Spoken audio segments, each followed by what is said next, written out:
Hello, welcome to Sunday Run Day, the podcast. I've just arrived back from my trip from Boston, and when I say I've just arrived back, I literally mean I have just arrived back. Not so long ago, maybe 8 or 10 hours ago, landed back into Australia, and being Sunday, what did I need to do? Me and Clara went for a 10k run just to give our muscles and our legs a little bit of movement after being on a long flight. So we enjoyed a little run today, and I've decided that I wanted to make sure that I did record the podcast just to get it out there, just to discuss with you around about the trip to Boston. So yep, here we are recording episode 3, discussing all things to do with Boston. So where do I start when I start with Boston? I think I just need to start straight away and discuss how proud I am of my wife and how amazing Clara did at Boston. She absolutely smashed it. She had lots of fun doing it, and to top it all off, having that much fun doing it, getting her personal best in marathon and also a Boston qualifying time for 2026. Super proud of her and super impressed. She ended up finishing Boston Marathon in 3 hours and 23 minutes. It was an incredible effort on a tough course, and to get a personal best on a course that was tougher than the course she got her previous personal best on was amazing, just to top it off. So I'm super proud of her, and yeah, just had so much fun in Boston. We really enjoyed being part of the major, and Clara had so much fun, and as I said, she got her personal best, so I'm so proud. So a little bit about Boston. I guess I'll go back to the start really with the trip, and I'll start off with the expo. We first arrived in Boston, it was late on a Friday, so we went to the expo on the Saturday morning, as many other people did. There was a big queue out there, but one thing I'll mention is once we got into the expo, the actual route to get inside to pick up the bib, you're walking all over the place. You'd have probably walked for about 1.5-2 kilometers just to get in and collect the bib. So that was a bit of a mission itself, but it was really well organized, really easy to follow the path they put out, and easy to pick up the bib. They showed you exactly where you needed to go, where your bib number was. Yeah, it was very easy and very good. So we get there, and Clara's collecting her bib. Now the volunteers, and I'll probably mention this quite a few times in this podcast, just how incredible the volunteers were. They were amazing people there. A lot of them were local people in Boston, and when we went to collect the bib, this little lady, she was so nice with Clara. She was telling us about the history of Boston, but also just to ask Clara, like, is her first Boston Marathon?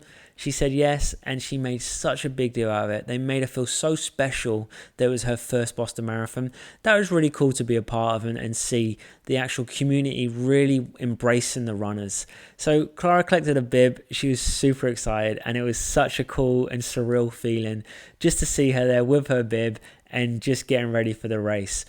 So we head into the expo, and the first stop on the expo is the Adidas store. And this Adidas store is like Disneyland for runners, for sure. It was amazing. From you name it, they had it. They had hats, they had socks, they had shorts, jackets, t-shirts, jumpers, the lot. It was amazing. So much cool Boston Marathon gear and merchandise there. Of course, Clara got a few things. You have to, you're running a major. You've got to make sure that you enjoy that moment and grab a couple things just to, a memento of the race, and also a bit of a flex to show, hey, this is what I got. I ran Boston 2025. So that was really cool. Nice to just kind of see everyone. Now that I will mention about the jackets, if anyone has ever been to Boston and run a Boston Marathon, you'll probably know what I'm talking about when I say the jackets. I didn't. I had no idea about these jackets until I turned up to Boston. Now, these jackets are like a staple. It's like you must buy a jacket. There was tons and tons of jackets, and nearly everyone bought a jacket. Some people may not have, they didn't like the jackets and didn't buy it. Most people, I reckon, did buy the jackets. But also what was really cool, and I'll mention this in this moment around Boston, is people wearing different jackets from different years. It was kind of like a little game me and Clara were playing, like, what year can you find? It was people wearing 2018, and I think I seen a 2008 jacket as well. It was super cool, like people just showing that they're there at Boston 2025, but still showing that, hey, I ran in 2018, or I ran 2024 last year, or 2008. So that was pretty cool. But yeah, we get through the expo, and just in general, really cool expo. Like most expos, many different things there, different businesses and different brands. You're showing some different cool things. So yeah, after the expo, we just enjoyed our time in Boston while Clara was preparing for the race. And I will say this, that the city of Boston really gets around the marathon, really gets around the runners. It was really cool to be a part of. There's so many people there, but it didn't seem overcrowded. It didn't seem too many people. Everyone was there for the race, or most people were there for the race. Some other people maybe there for the baseball or other sports that were happening around the time. But yeah, definitely a lot of people were there for the race, and that was really cool to be a part of, and just around the city in general. So yeah, we were taken in the city, taken in the finish line area, and just really enjoying our time in Boston. We actually stayed out onto a beach area, which is Riviera Beach, which was America's first public beach. And that was the area we stayed in, which for me was great. I went out for a couple of runs myself, and it was a really nice run out there. And we done a little 5K run day before the marathon, just as a little bit of a hit out just before the marathon for Clara. So day of the marathon arrives, and I then drop Clara off at the finish line area is where she had to catch a bus. Now, what's really cool about the buses, it was like a sea of yellow everywhere. It was super cool, and it was the old classic American school bus, and it was all school buses from different areas of Boston. So where the marathon is run, it starts off in a little town called Hopkinton, and then it goes through some other towns. Framingham is one of them, Wellesley's another, Newton is another, and then obviously Boston itself. And all these buses were actually from those schools and those districts, which is really cool. You could see on the side, Framingham or Wellesley.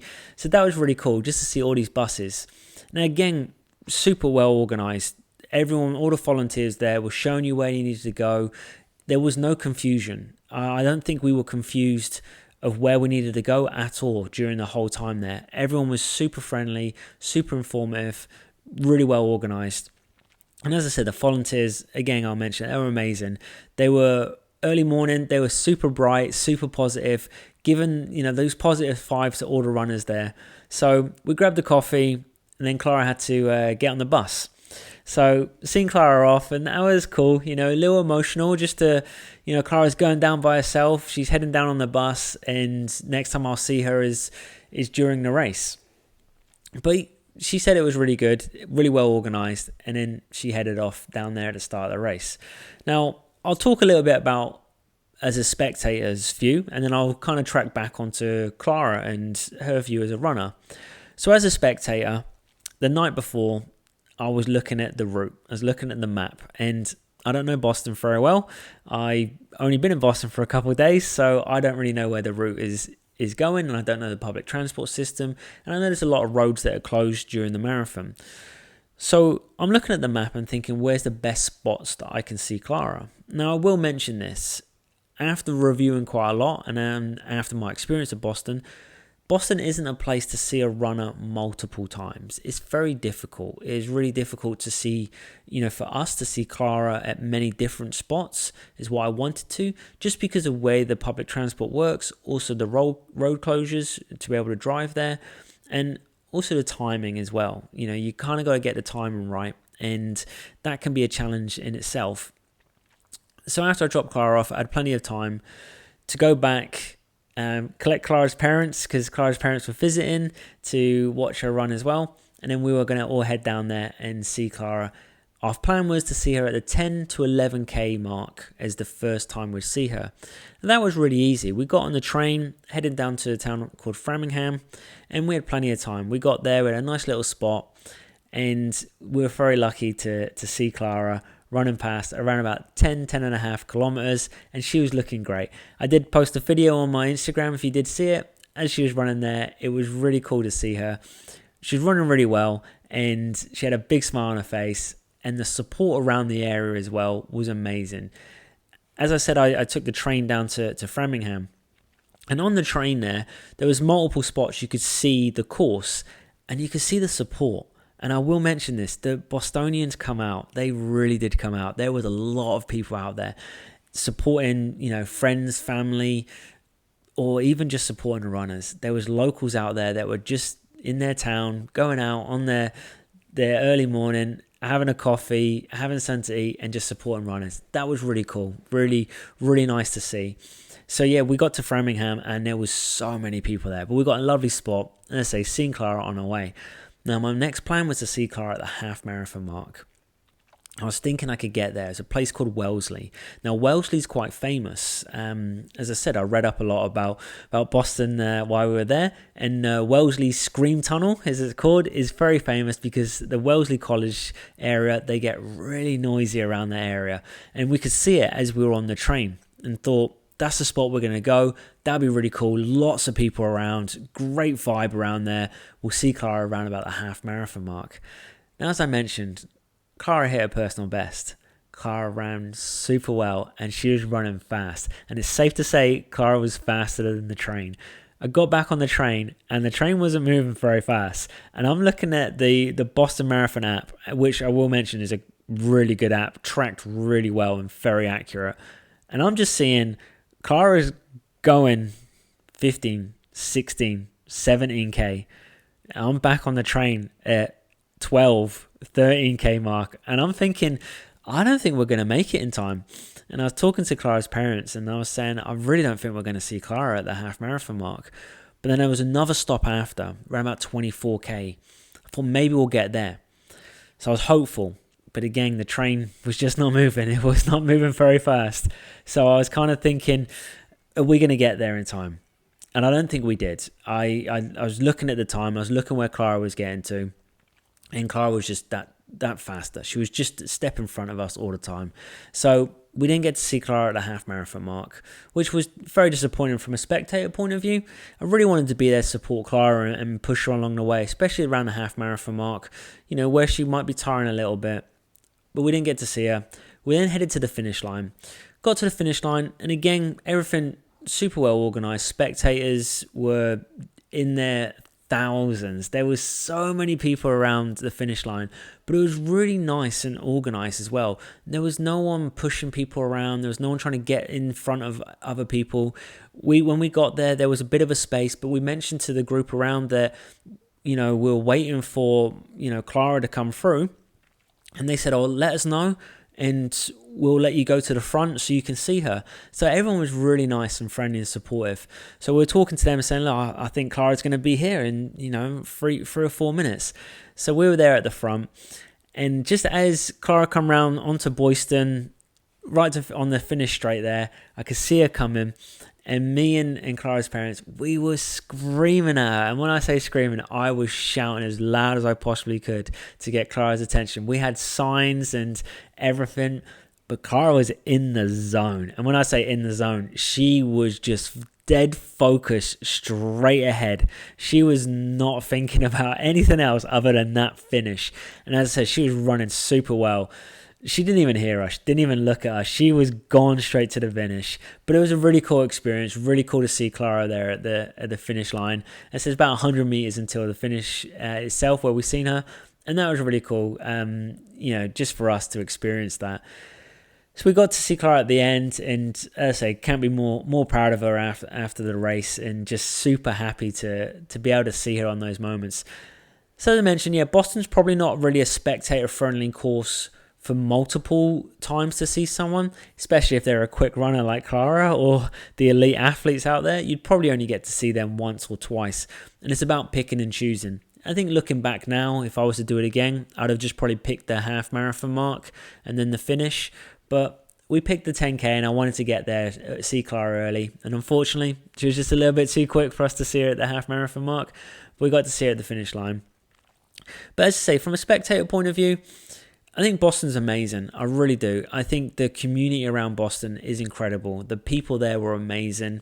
I think the support at that finish line was really special. There was a few moments where some people were struggling, and you could just hear the crowd just get louder and louder and really support that individual. Like, these people don't know this person, but they see someone struggling and they cheer for them and they get around them, and that was really cool.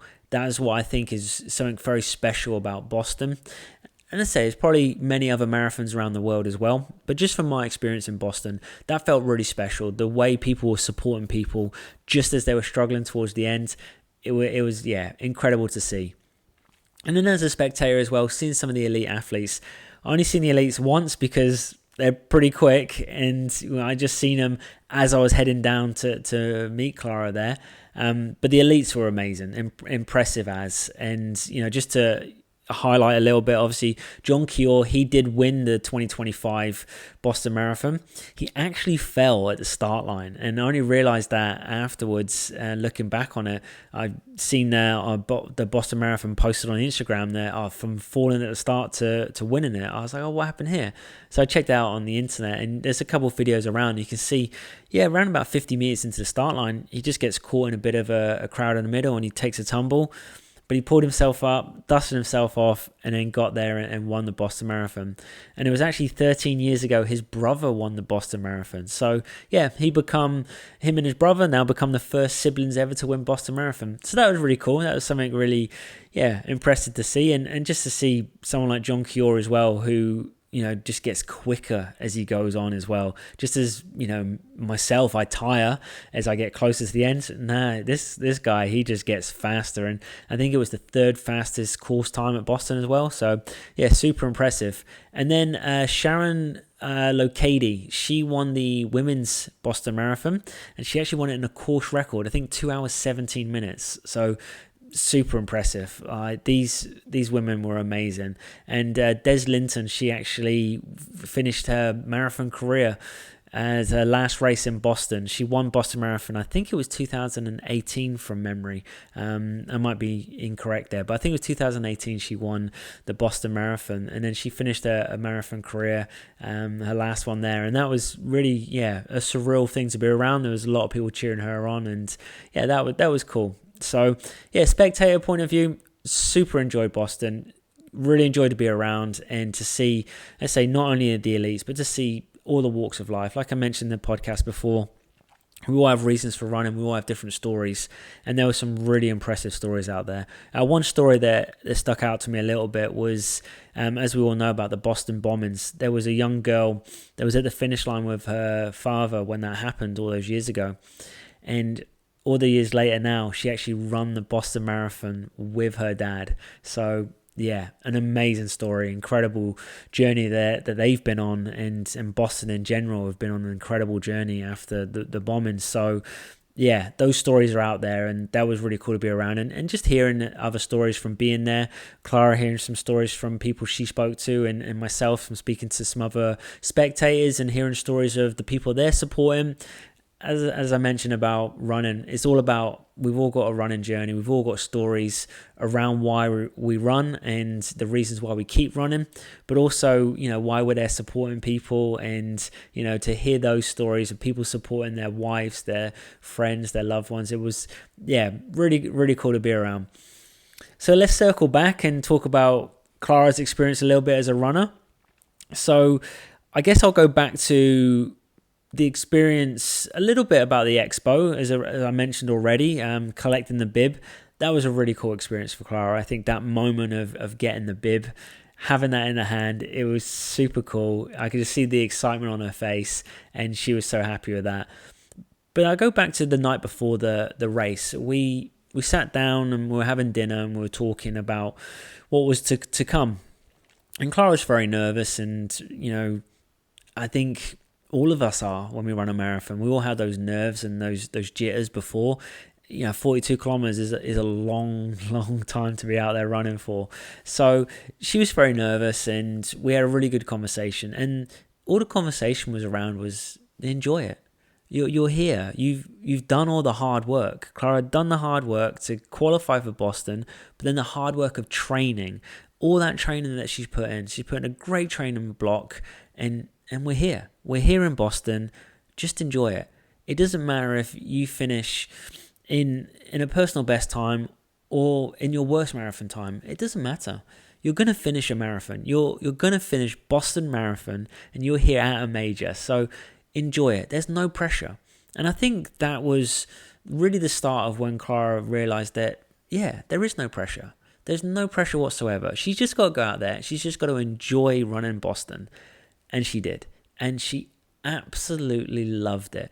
The experience in general, as I mentioned, from the school buses, the experience of the expo, the experience of the Wellesley Scream Tunnel, the experience of all the support on the course, the experience of seeing, me and her parents there as well. I think all of that was amazing. But just the fact she enjoyed the run. She really enjoyed being out there running a course and having that support. As I mentioned, she mentioned about the Wellesley Scream Tunnel, and she ran through the tunnel and was high-fiving people. She just really enjoyed the course. She also mentioned about the Newton Hills and Heartbreak Hill. It didn't break Clara's heart, which is great, but she said it was tough. She said those hills were tough, and that was something that, she ran the course. And I think when we discussed back afterwards, you could see that Clara's times on the early part of the course were very quick. She was running really quick times. And then as she got to the hills, those kilometers, pace per kilometer slowed down a little bit. But it's rightly so, because you get into those hills. But she ran the course. She just ran what was in front of her. She didn't think too much into it. Just how her body felt. She ran it and felt good.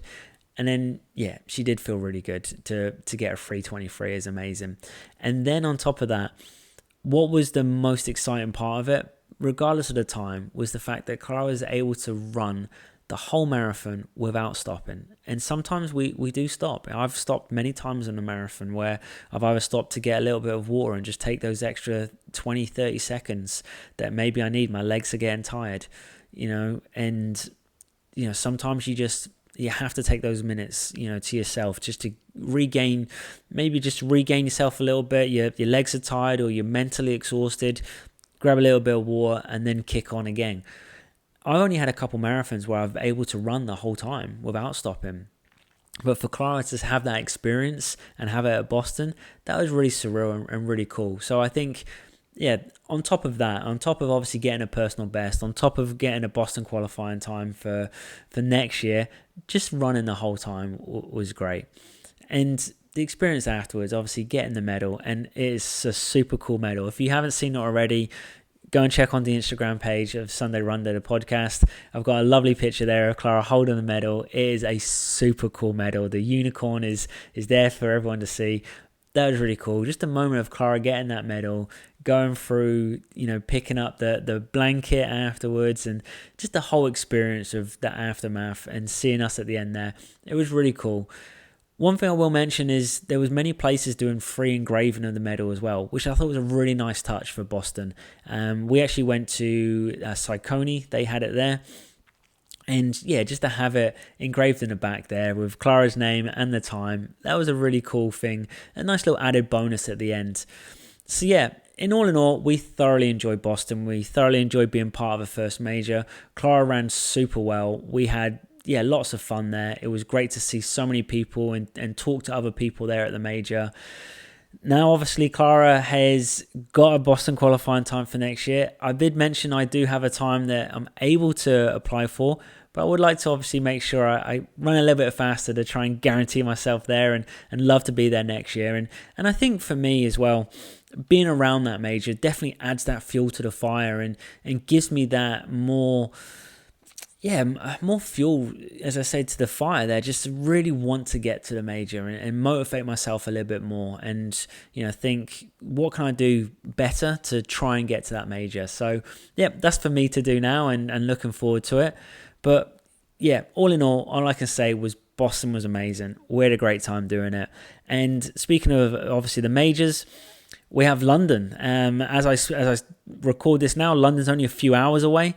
So we've got London Marathon. I do know a couple of people that are crazy enough that they did run Boston Marathon, and less than 6 days later, they are flying over to London. They're then right now preparing to run London Marathon. So I do wish everyone the best of luck at London Marathon. And I do know a couple of my friends as well running Manchester Marathon as well. So I wish them the best of luck at Manchester Marathon. So London Marathon, Manchester Marathon this weekend. Any other races out there? Anyone doing races? I wish you all the best of luck as well. But definitely want to tune into London Marathon. We've seen that the They've assembled some of the greatest of greats, many Olympic champions there in the men's and the women's category. Excited to see Sifan Hassan, see if she can retain her London crown after her incredible race there last year, with the ups and downs of that race for her to storm back and win it. And then obviously the same with the Olympics, where she stormed and won the Olympics. So it'll be excited to watch her race. And as we say, obviously what Kipchoge in the men's category, and the Olympic gold medalist Tamrat Tola as well. So should be a really good London Marathon. So yeah, definitely want to wish everyone the best of luck at London Marathon. And yeah, for me and Clara, we really did enjoy Boston Marathon and look forward to hopefully doing some more majors. So we've got Sydney later on in the year and look forward to how Sydney is the first year of them being a major. Yeah, but for now, I just want to wish everyone the best of luck on their upcoming races. And until next time, happy running.